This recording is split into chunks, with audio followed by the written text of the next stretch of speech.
Bom dia, galera da sucata, tudo bem? Renato Portela, sucateiro de coração, mais uma vez aqui direto do Ferro Velho Renato Portela. Eu vim falar com vocês aí do grupo a respeito hoje de uma coisa muito importante que está acontecendo nesse país. A política do nosso país está de cabeça para baixo. Eu fiquei sabendo hoje e fiquei revoltado com a notícia. Fiquei sabendo que eles inocentaram o presidente Lula lá de todos os crimes que ele cometeu e que ele agora está podendo ser candidato a presidente da República novamente. Bom, eu queria dizer para vocês o seguinte: eu cometi o erro quando era jovem de ser comunista. Eu fui criado dentro do Partido Comunista do Brasil, PCdoB. Então eu conheço a esquerda e conheço toda a manobra da esquerda muito bem. Hoje eu sou sucateiro, hoje eu trabalho com sucata, como vocês já viram nos vídeos anteriores, mas eu queria alertar a população para um conhecimento que eu tenho.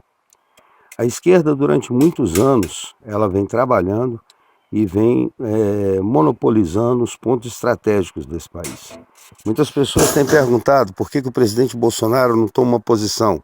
Por que o presidente Bolsonaro não chama o exército, não convoca as forças armadas? Por que ele não toma uma atitude em relação a tudo isso que está acontecendo? É impossível que o povo brasileiro esqueceu toda a lambança que o PT fez nesse país.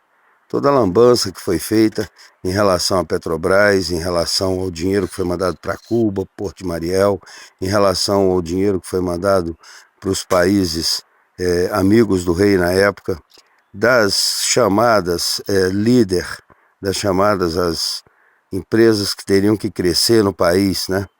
Que foi a JBS e muitas outras empresas aí que o governo financiou e se tornaram as maiores do mundo. Eu queria dizer para vocês que lá no início, quando eu ainda era um estudante secundarista, eu conheci os membros do PCdoB. Eles já estavam infiltrados dentro das escolas, criando lideranças dentro das escolas através da UBS, da UNE, da UJS, e pregando a ideologia marxista, a ideologia Paulo Freire, a ideologia de Karl Marx na cabeça da juventude. A direita brasileira, ela nunca se preocupou muito com os movimentos estudantis. A direita brasileira nunca se preocupou muito com o povo miserável que existia. E a grande base da pirâmide social desse país são os miseráveis. O que o presidente Lula fez quando assumiu o poder? Ele transformou o miserável em pobre e o classe média em pobre também. Mas aí a grande maioria, que era a base da pirâmide, teve uma melhora. Teve uma melhora, sim. O sonho de um pobre na época que eu era criança era andar de avião. O sonho de um pobre era comprar um carro novo. E tudo isso foi realizado no governo Lula. Só que o preço que foi pago depois foi muito alto. O preço que a nossa geração pagou por todo esse benefício que teve foi muito alto. Então vamos lá. Vamos voltar ao que eu estava explicando. Enquanto a direita brasileira estava preocupada com a classe média, estava preocupada com os empresários, estava preocupada com os capitalistas desse país, a esquerda se preocupou com as pessoas menos favorecidas. Isso é real, é verdade. Só que o que ela fez? Ela pagava, na época que eu era militante, para que a gente estudasse e se formasse. Com isso, a maioria dos professores universitários hoje tem ideologia comunista. A maioria dos professores universitários hoje aprenderam marxismo, leninismo, né? Aprenderam sobre Karl Marx e implantaram dentro dos seus projetos de ensino a ideologia de Paulo Freire, que foi degringolando a família brasileira, foi destruindo completamente a noção do que é família, né?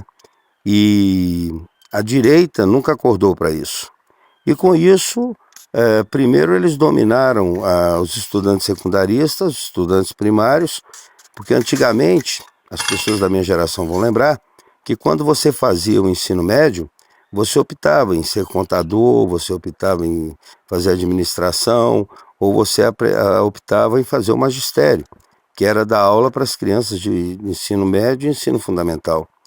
E todas essas pessoas que se formaram nessa época faziam parte do movimento estudantil, faziam parte do PCdoB, da esquerda brasileira. Uma vez dominados os colégios, eles partiram para as universidades. A grande maioria das universidades no Brasil, os DCEs, são todos comunistas, são todos de esquerda. E dentro das faculdades se formaram o quê? advogados, juízes, que depois viraram o pessoal da toga, né?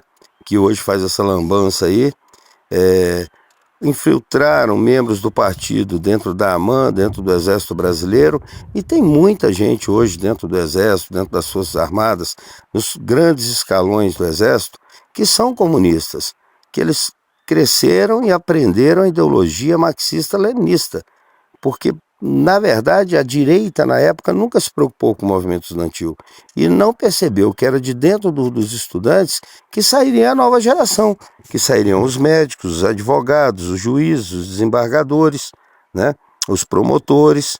Não que todos sejam comunistas, mas a grande maioria o é. Por isso o presidente Bolsonaro hoje não consegue tomar uma atitude mais enérgica. Por isso que o judiciário hoje interfere na administração, no governo do presidente Jair Bolsonaro, né? Ele interfere no governo, o judiciário hoje querendo legislar, querendo criar leis, passando uma borracha em toda a canalice que existiu da esquerda. Quer dizer que todo aquele dinheiro que foi devolvido não existiu. Toda aquela delação premiada que teve do Wesley, do Joesley, da JBS, né, das construtoras, que tiveram que devolver dinheiro para o cofre público. Por que eles devolveram aquele dinheiro? Porque se o Lula é inocente de tudo que eles acusaram, eles também são inocentes do que a Lava Jato investigou e apontou, né? O povo brasileiro tem que acordar. O povo brasileiro tem que entender que existe um trabalho sendo feito já há muito tempo para ocupar pontos estratégicos nesse país pela esquerda. E aí entra um presidente que realmente quer mudar a história desse país. Entra um presidente que realmente quer fazer a coisa diferente, que monta um ministério onde não existe cargos políticos. Todos são pessoas capacitadas, são pessoas técnicas que estão ocupando os ministérios do presidente Jair Bolsonaro. Mas aí o lado político começa a falar mais alto, né? E aí o que eles fazem? Vão fazer no Brasil a mesma coisa que fizeram nos Estados Unidos. Você vê nos Estados Unidos, o Trump foi provado, foi descaradamente mostrado que houve uma intervenção, que houve uma violação no desejo do povo americano, e elegeram lá o Biden, presidente dos Estados Unidos. E ele assumiu a presidência e acabou. Com fraude, sem fraude, é o presidente. E se não for votado e não for aprovado nesse país o voto impresso, em 2024, 2022, corre-se um sério risco da esquerda voltar ao poder. E aí com uma força muito grande. Eu queria que as pessoas entendessem assim. Há muito tempo atrás a esquerda defendia a ideologia do povo. Há muito tempo atrás a esquerda defendia o pobre, pregava a igualdade social. Mas eu quero que vocês me digam quem foi o vice-presidente de Luiz Inácio Lula da Silva. Para que o Lula ganhasse as eleições, quem foi o vice dele? Não foi o Zé de Alencar? Quem era o Zé de Alencar? Não era um grande empresário, um grande capitalista? O que a esquerda não diz, o que as pessoas não percebem, é que existem dois tipos de capitalismo.